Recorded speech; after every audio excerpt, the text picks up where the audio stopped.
The jungle was alive with the sounds of insects, birds, and the rustling of leaves. The sun filtered through the thick canopy above, making golden patches of light on the forest floor. For most people, it was a place too wild to explore, but for Mira, it was home for the last 3 months. She was an archaeologist from a small university, young and curious with more passion than money. The others in her team sometimes joked that she was born with dirt on her hands because she never stopped digging. That morning, the air felt different, heavy still and full of something unseen. Mira's boots sank into the damp soil as she moved closer to a stone mound half hidden under twisted roots. It looked like another pile of jungle debris at first, but Mira had an instinct.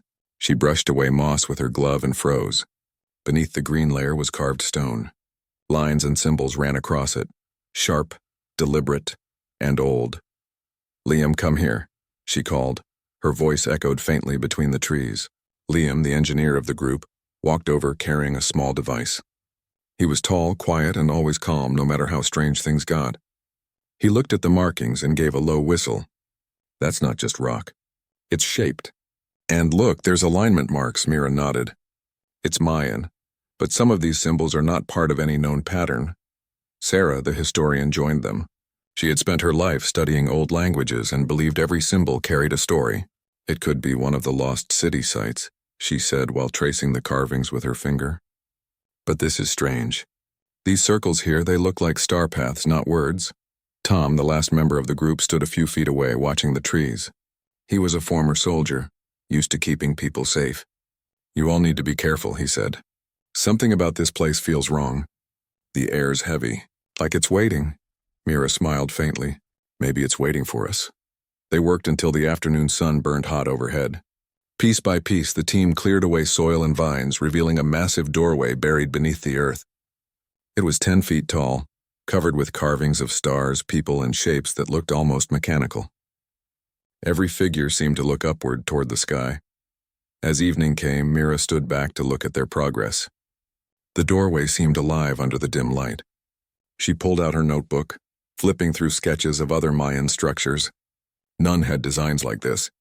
She whispered, "This isn't a tomb. It's a message." When night fell, the stars above began to pierce through the canopy. The moonlight made the carvings shine faintly. Sarah was setting up a light when she noticed something strange. "Mira," she said softly, "look at the stars above us. The 3 bright ones there. See how they line up with the carvings?" Mira looked up. The same 3 stars were carved at the top of the doorway. "That can't be a coincidence." Liam adjusted his device, which could scan electromagnetic readings. "I'm getting a small energy pulse," he said. "Not static electricity, something more controlled." The team exchanged uneasy looks. Tom tightened his grip on his flashlight. "It's an old ruin, right? No power left in it?" Mira didn't answer. Her eyes were fixed on a small circular stone at the center of the doorway. It began to glow with faint blue light, spreading slowly across the carvings. The air filled with a soft hum like metal vibrating far away.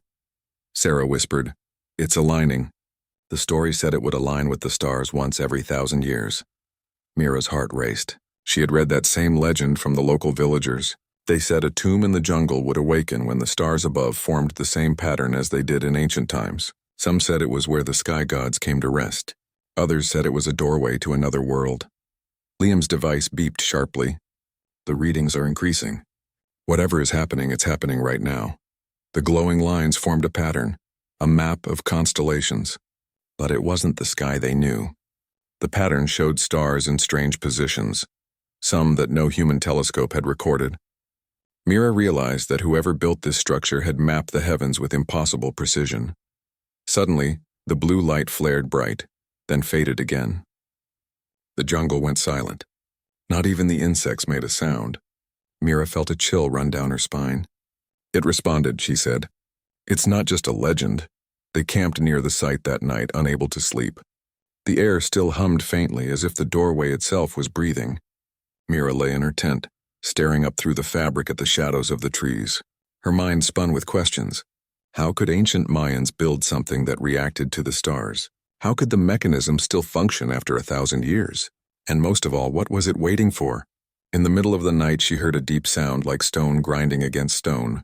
She rushed out of her tent, followed by the others. The doorway was glowing again, brighter this time. The symbols moved slightly, rotating in slow circles, each one locking into place like gears in a machine. Tom stepped closer, shining his flashlight on the carvings. "It's moving by itself," he said quietly. "That's not wind or heat, that's control." Sarah was writing notes rapidly. "If this structure aligns every 1,000 years, that means we're witnessing an event that only happens once in many lifetimes." The stars above grew brighter. The same 3 stars that aligned earlier now formed a perfect triangle over the jungle. Their light fell directly on the doorway. The carving stopped moving and a small panel at the center slid open, revealing a hollow circle filled with shimmering blue mist. Mira held her breath. "It's opening." The mist swirled, forming patterns that looked like constellations. For a moment, Mira thought she saw shapes moving inside it, figures of light, tall and thin, standing among stars. Then the image vanished, leaving only the faint hum again.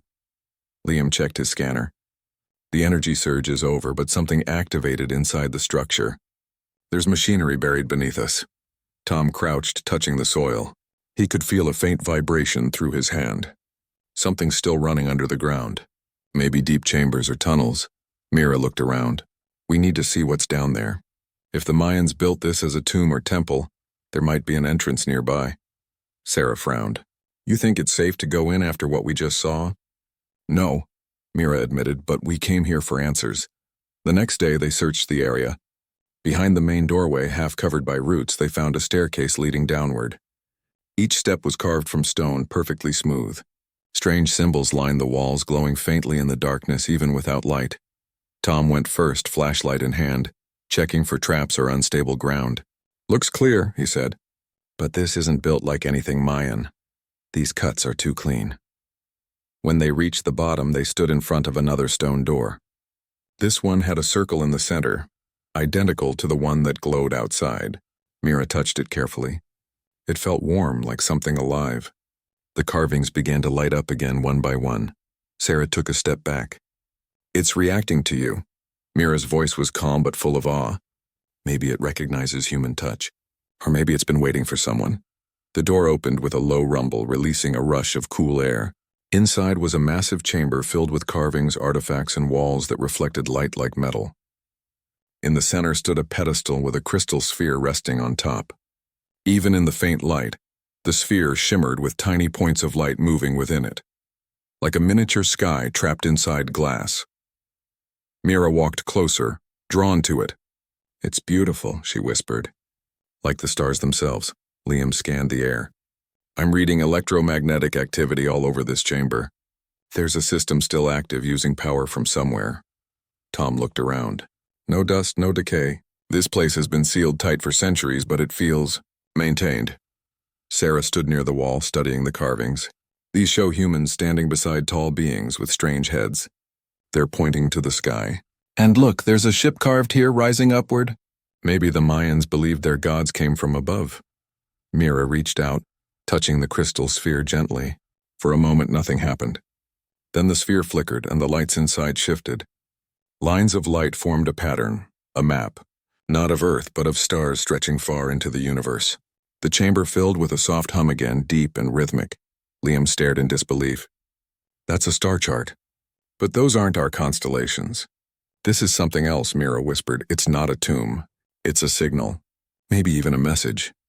As the lights danced across the walls, a single thought filled Mira's mind. The Mayans were not only builders, they were messengers. And what they had built here beneath the jungle was meant to be found again when the stars above realigned. The 1,000-year cycle had ended, and now something ancient had awakened. The chamber's light slowly dimmed, leaving the team standing in silence. They didn't know yet what they had discovered, but Mira felt deep in her heart that this was only the beginning. Humanity had opened a door that had been waiting for 1,000 years, and whatever was on the other side was now aware that humans had arrived. The chamber was silent, filled with the faint echo of the hum that had come from the glowing sphere. Dust floated in the cool air. For a few seconds no one moved or spoke. The 4 of them stood like statues, trying to understand what they had just seen. The crystal sphere sat on the pedestal, shining softly like a captured moon. Liam was the first to break the silence. He stepped closer and pointed to the lines of symbols running around the pedestal. "These markings," he said, "they're not just decoration. They look like a control pattern. Maybe it's how this thing activates. Sarah bent down to look at them. The outer symbols are Mayan numbers, she said. But the ones in the middle are not from any known human language. It's like they were carved by someone who only partly understood the system. Mira's eyes stayed on the glowing sphere.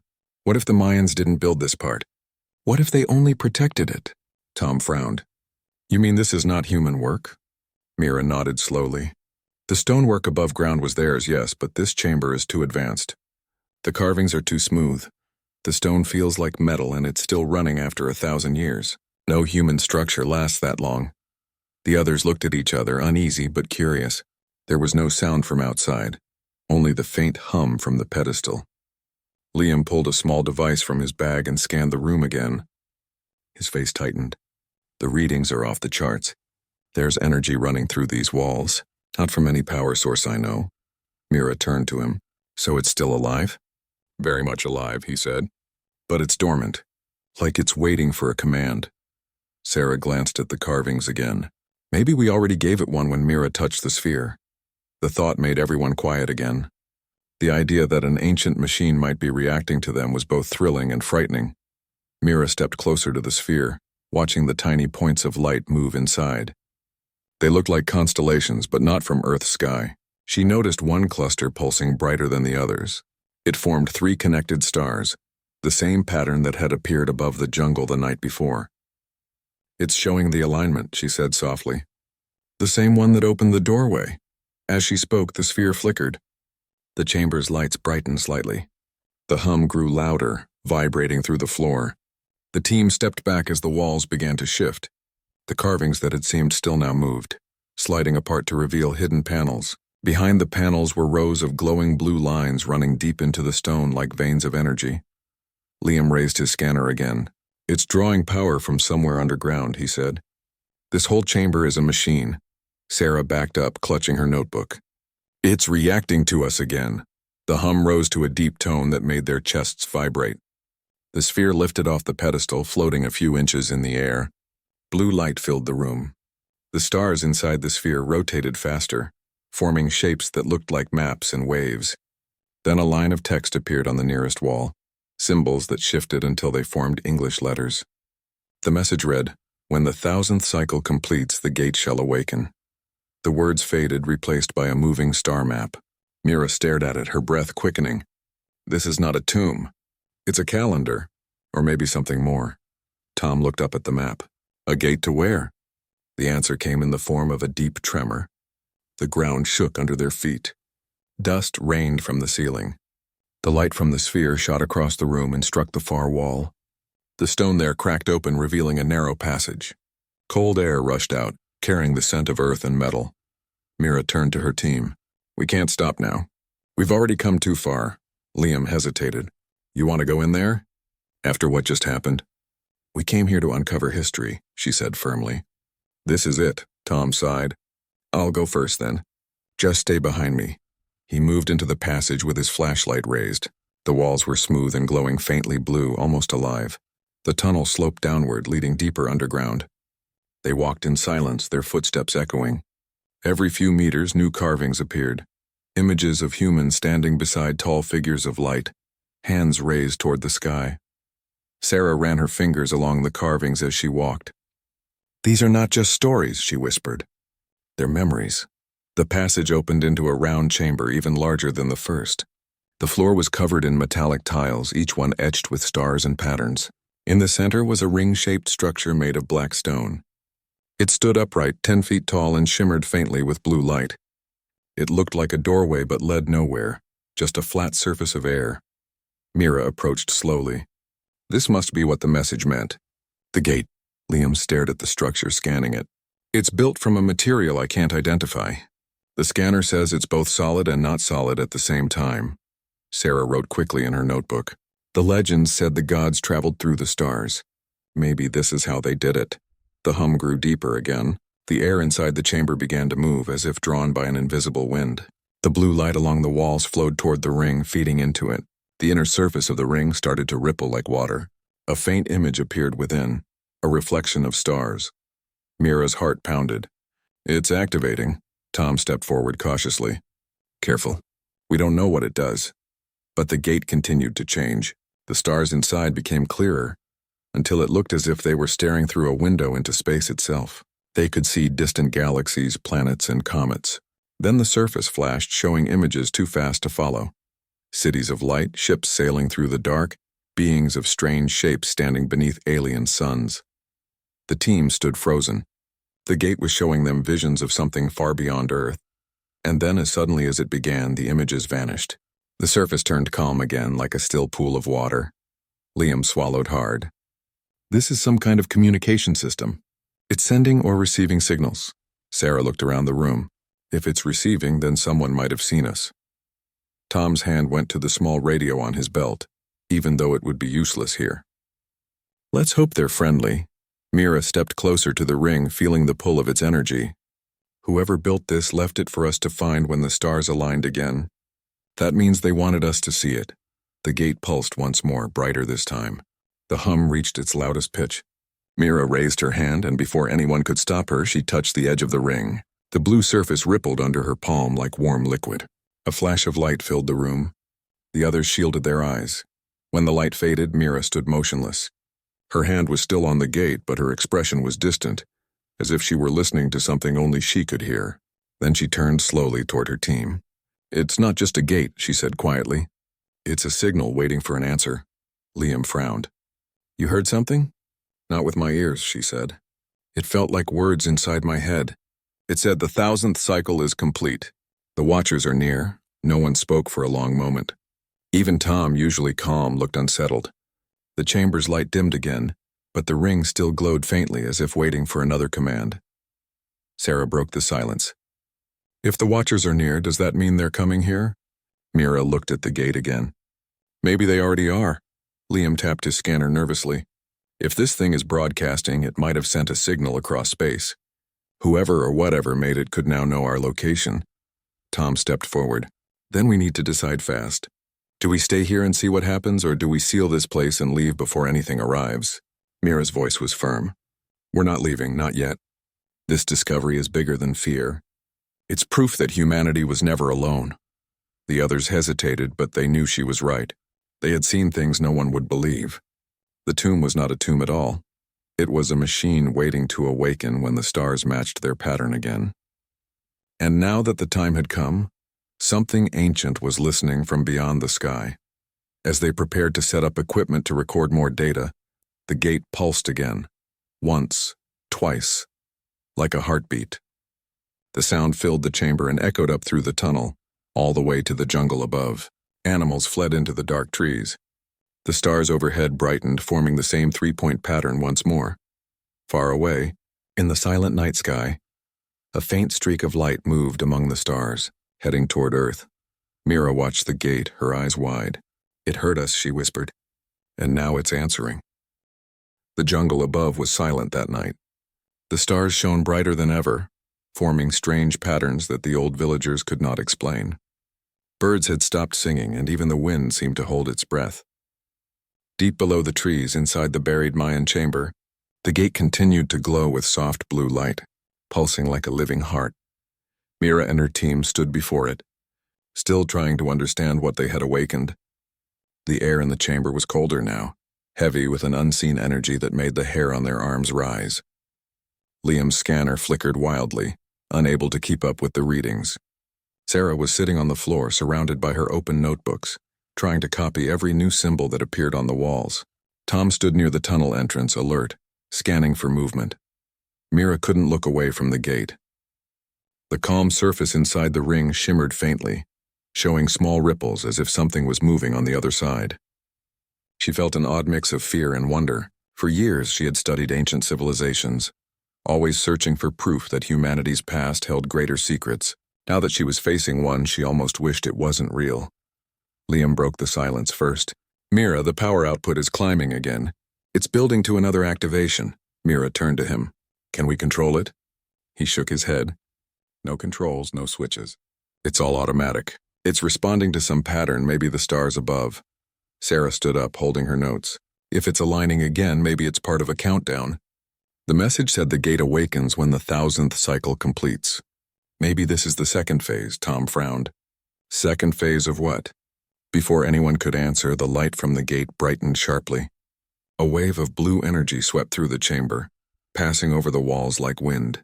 The carvings lit up again, but this time they didn't show symbols.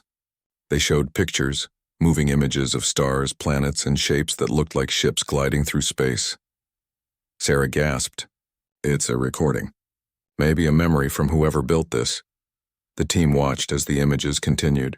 They saw figures made of light, tall and graceful, walking among pyramids under alien skies. The beings placed glowing orbs into the hands of humans, teaching them to look up, to measure, to learn. It was like watching the birth of knowledge itself. Mira felt her chest tighten. The Mayans always said their knowledge came from the sky gods. But what if those gods were real visitors? Liam nodded slowly.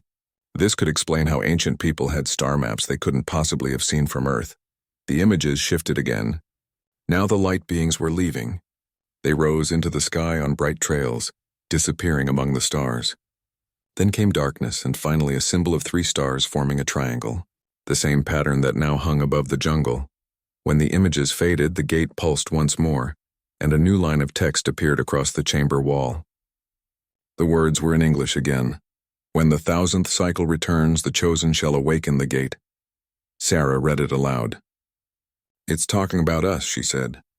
We found the gate at the exact moment it was meant to be found, Mira whispered. Then we're the chosen. Tom rubbed the back of his neck. Chosen for what? To open a door we don't understand? This could be a warning, not an invitation. Mira didn't answer right away. She stared at the message until it vanished. Every discovery in history started with risk, she said finally. Maybe this is what humanity was always meant to find. The gate flickered again, showing flashes of light. The hum grew deeper, vibrating through the floor.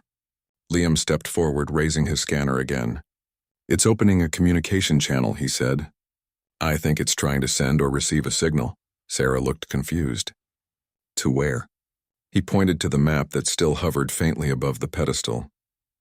Those coordinates, it's transmitting toward that cluster of stars, far outside our galaxy. Tom tightened his grip on his flashlight. So it's talking to someone. Or calling them. Mira took a slow breath. Then maybe we should answer. Liam turned to her, shocked. You want to respond? We don't even know what language they use. We don't have to, she said. If this machine can translate, it can send back what it received. It already changed the text for us. It understands communication. Sarah hesitated, then nodded. If they sent this message to us, maybe they've been waiting all this time for someone to reply. Mira reached toward the crystal sphere again. The others watched closely as she placed her hand on its surface. The sphere glowed brighter, and lines of light spread from it to the gate. The chamber filled with a soft tone that rose higher and higher, then turned into a gentle rhythm like a heartbeat. Liam looked at his scanner. It's transmitting now. The frequency is stable. Suddenly the gate flared. A beam of light shot from it to the ceiling, then vanished into the stone above, continuing upward. Far above them, through miles of rock and soil, that same beam shot into the night sky, connecting Earth to the stars. Sarah covered her mouth in awe. We just told the universe we're here, Tom muttered. Let's hope that's a good idea. Minutes passed. The light from the gate slowly dimmed and the chamber went still again. Everyone stood waiting, unsure what would happen next. Then a faint sound echoed through the air. It wasn't from the gate or the machines. It came from inside their own minds, a soft, calm voice that was not human. Humans have returned. The 1000th cycle is complete. The Watchers will come. Mira's heart stopped for a second. She looked at the others. Their faces were pale, eyes wide. They had heard it too. Sarah whispered, It spoke to us. Tom's hand trembled slightly. What did it mean by the Watchers will come? Before anyone could respond, the gate flared again. The light filled the chamber until they had to shield their eyes. The air grew warmer and the sound of the hum changed into something almost musical. When the light faded, new symbols had appeared on the ground in front of the gate, perfect circles that glowed faintly. Mira stepped closer, studying them. These are coordinates. Maybe a message or directions. Liam's scanner beeped. It's marking a place on Earth, somewhere north of here near the coast. Sarah quickly flipped through her maps. There's an old Mayan city there, abandoned for centuries. Mira's voice was steady but full of excitement. Then that's our next destination. The message wants us to go there. Tom didn't look convinced. We just got told by a voice in our heads that something is coming, and your first thought is to follow it. Mira smiled faintly. That's what explorers do. Liam sighed. I'll start packing the gear. Before they left, Mira turned back to the gate. It was calm again, glowing softly as if resting. She felt a strange connection to it, like it was aware of her. She whispered, "We'll come back." The next day, they left the jungle site at dawn. The villagers nearby watched silently as the team carried their supplies out of the forest. Some of the elders murmured ancient prayers, warning them not to disturb the sleeping gods. Mira thanked them kindly but said nothing about what they had seen. She knew the truth was beyond belief. They traveled north through thick forest and old roads until they reached the ruins by the coast. The site was larger than the first one, with crumbling temples and overgrown courtyards. The sun hung low, casting long shadows over the broken stones. Liam set up his equipment again, and soon his scanner beeped. "I'm getting the same readings here," he said. "Same frequency as the gate." Sarah walked toward a half-buried temple wall. "Look here. These carvings are the same as the ones we saw before. The same 3-star pattern." Tom climbed to the top of a fallen column and looked out at the sea. "You think there's another gate here?" Mira shaded her eyes from the sun. "If there is, it might be the next part of the map." They searched the ruins for hours until the light began to fade. Then, just as the first stars appeared in the sky, a faint blue shimmer spread across one of the temple walls. The same hum filled the air. The stone began to move, revealing another passage leading underground. Mira's pulse quickened. "It's here." The second chamber. They lit their torches and stepped inside. The tunnel was narrow but smooth, carved with the same glowing lines as before. At the end, they found a small round room with another crystal sphere resting on a pedestal. It was dim, almost asleep. Sarah whispered, "Maybe this one will show us what's coming." Mira touched the sphere gently. Light flared again, and the walls filled with images of stars and ships, hundreds of them, moving through the darkness toward Earth. The same calm voice echoed once more in their minds. "The Watchers are near. Prepare the gate." The light faded, leaving them standing in silence. Outside, the wind began to rise, carrying the scent of rain and sea. Mira looked at her team, her heart racing. Humanity had just been invited into something far greater than any of them had imagined. And far above, beyond the clouds, a faint shape moved between the stars, drawing closer to Earth with every passing hour.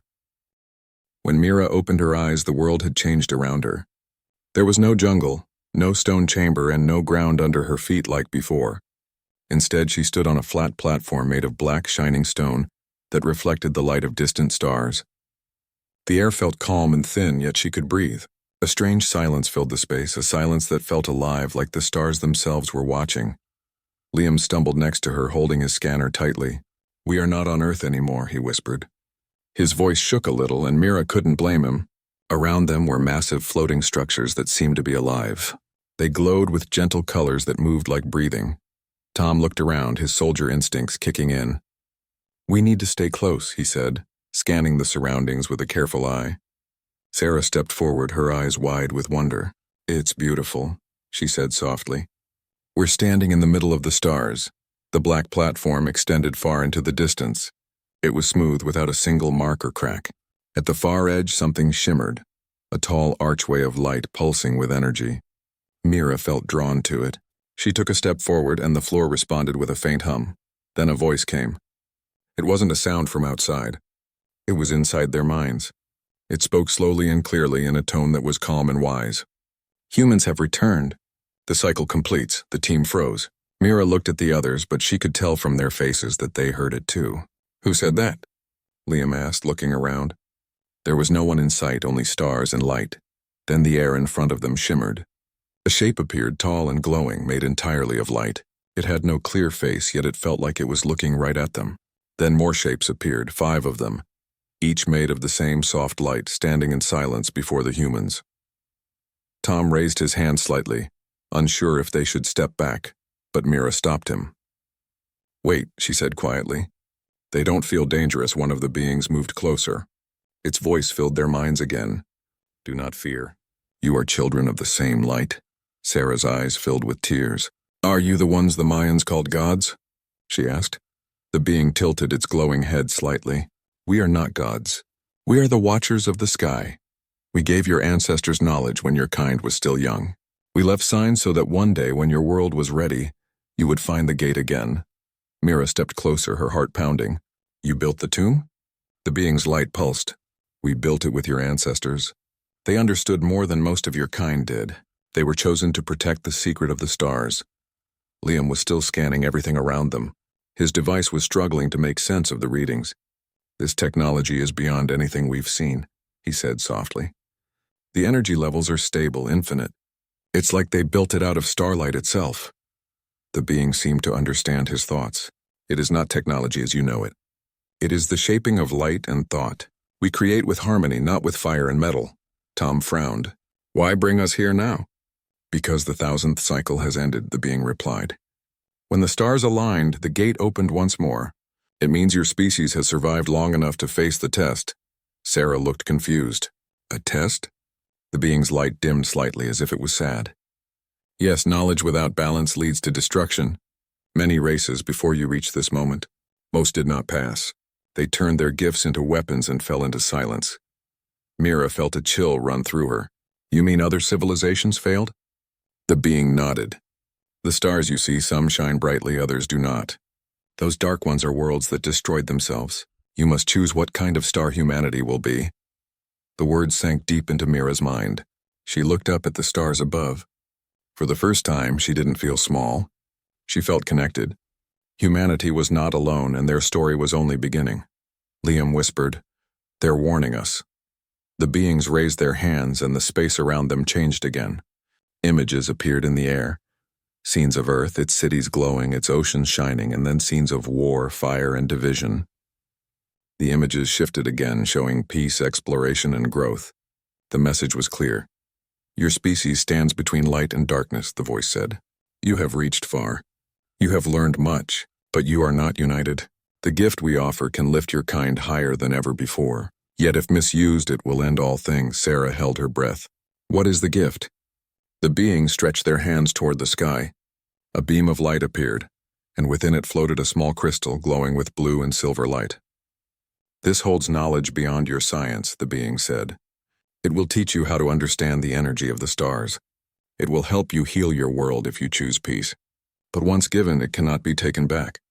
Mira stepped forward. She looked at the crystal, its soft light reflecting in her eyes. Why give it to us? She asked. Why trust us? The voice answered, calm and ancient.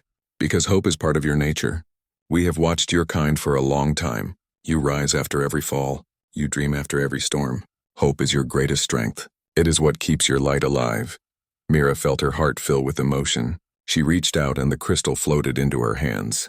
It was warm, pulsing softly like it had a heartbeat. Tom looked uneasy. What if we're not ready? The being's light flickered gently. Then keep it safe until you are. Every world finds its time. Suddenly, the ground beneath them began to glow. The gate behind them pulsed again, brighter than before. The beings looked toward it. The cycle closes, they said together. The stars move. The gate will rest until the next 1000th year. Mira turned to her team. Are we going home? Yes, said the being. But remember, the light will call again when the stars align. What you do with this gift will shape that day. The team nodded silently. They stepped toward the gate. As they walked, the air shimmered and the stars began to fade into white light. The beings of light raised their hands in farewell. Walk with wisdom, children of Earth. Their voices echoed softly. The universe watches with hope. In an instant, everything vanished. The team fell through a rush of white mist. Mira felt the pull of gravity return. Her ears filled with the sound of wind, and when her eyes opened, she was back inside the Mayan tomb. The light from the stars above the chamber ceiling flickered one last time before fading away. The stone walls grew still again. The gateway had closed. Tom was the first to speak. We made it. Sarah looked at Mira, her face pale but filled with wonder. Did that really happen? Mira looked down at her hands. The glowing crystal was still there, resting softly like a sleeping star. Yes, she said. It happened. Liam checked his scanner.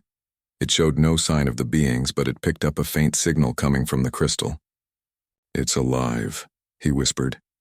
Mira looked at the carvings on the wall. The ancient symbols now seemed different. They were not warnings, but promises. The Mayans had built this tomb not to hide the secret, but to protect it. As the team prepared to leave, the morning sun began to rise outside. A single beam of light entered through a crack in the ceiling, striking the crystal in Mira's hand. It glowed brighter for a moment, then dimmed again as if it was waiting for something. Tom smiled faintly. "We should take it back to the lab." Mira shook her head. "No, not yet. The world isn't ready." Sarah nodded in agreement. "Then what do we do?" Mira looked out toward the jungle, where the mist rolled gently over the trees. "We keep it safe," she said, "and we wait for the time when humanity looks at the stars not with fear, but with hope." As the team walked out of the ancient tomb, the carvings behind them began to glow faintly once more. The stars above aligned for the last time before drifting apart.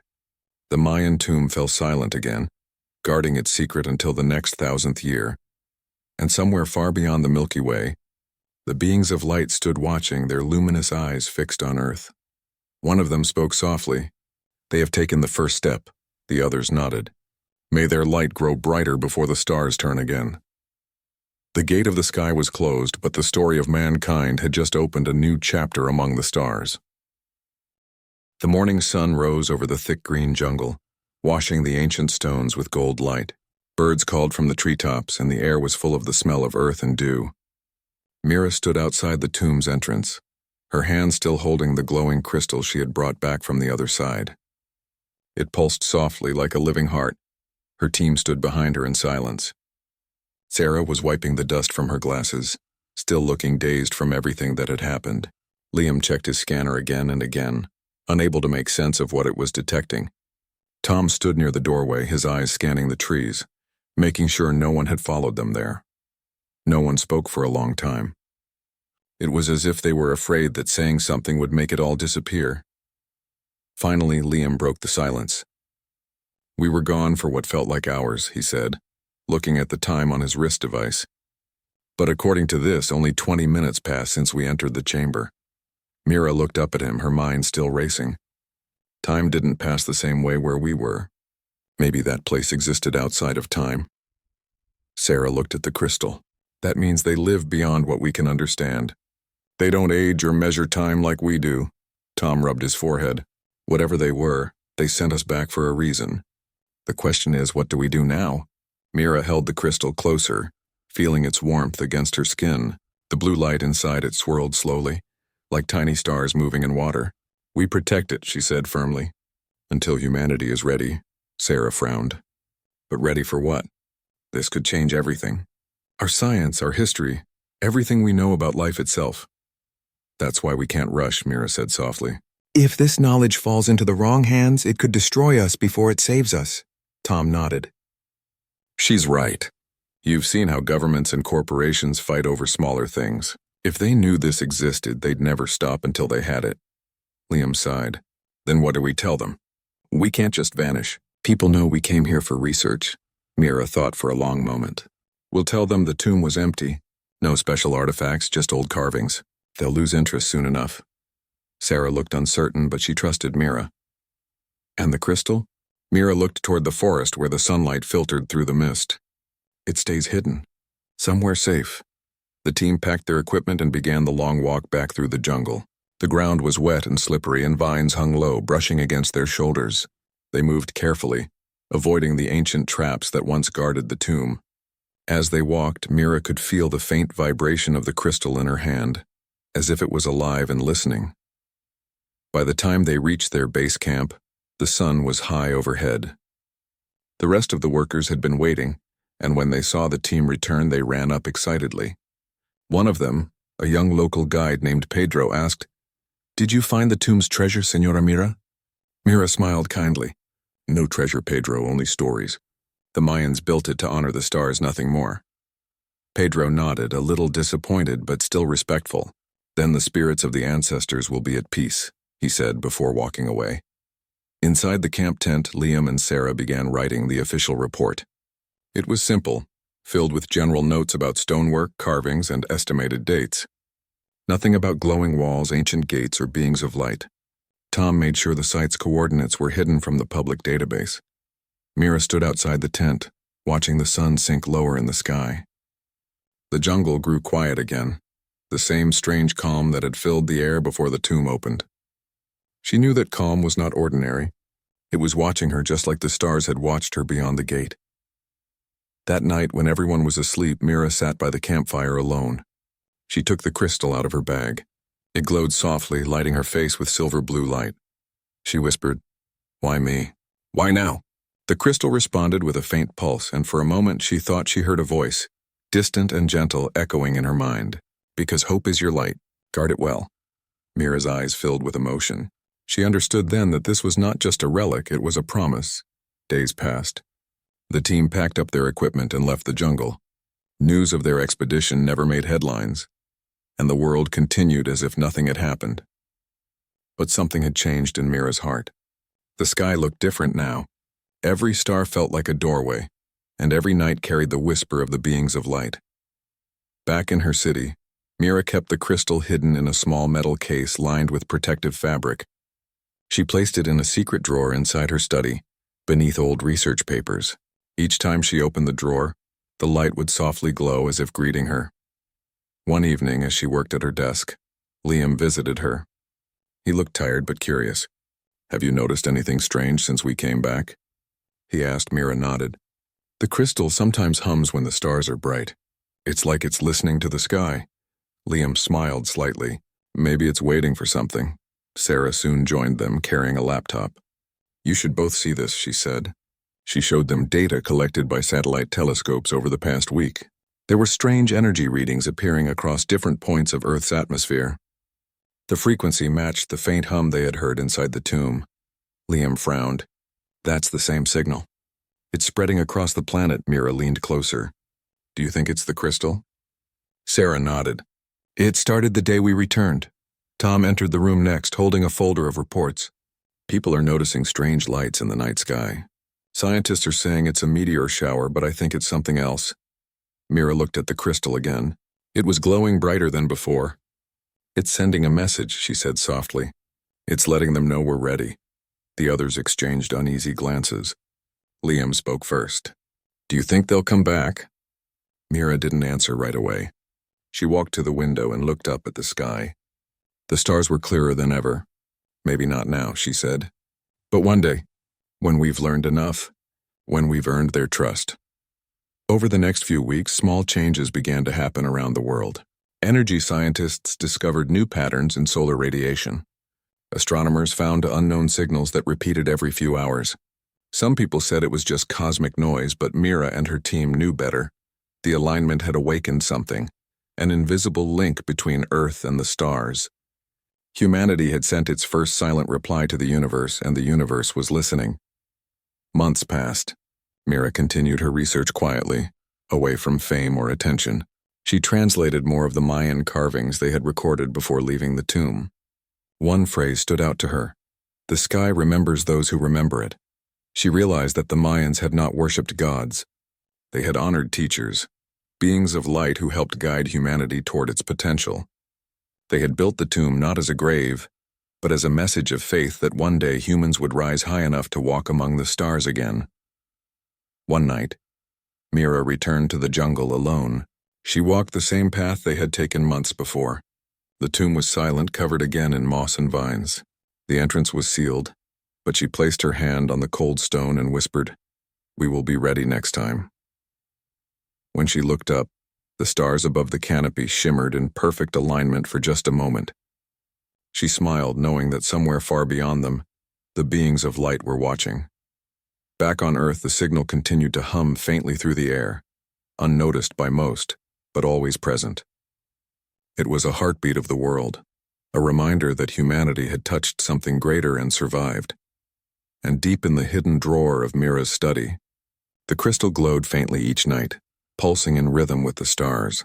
It was patient, timeless, waiting for the day when humans would no longer fear the unknown but embrace it. In that quiet glow, there was a promise that when the stars aligned again after another 1,000 years, the gate would open once more. But this time, it would not be the beings of light calling to humanity. It would be humanity calling back, ready to take its place among the stars. For now, Mira closed her eyes and whispered a final word to the crystal. Thank you. The light inside it pulsed once more, brighter than before, and then settled into a calm, steady glow, as if the universe itself had answered her back. And far beyond the Milky Way, where the beings of light drifted among the stars, one of them turned toward Earth and said, "Their light grows stronger." Another replied, "Then the next 1,000 years will be worth watching."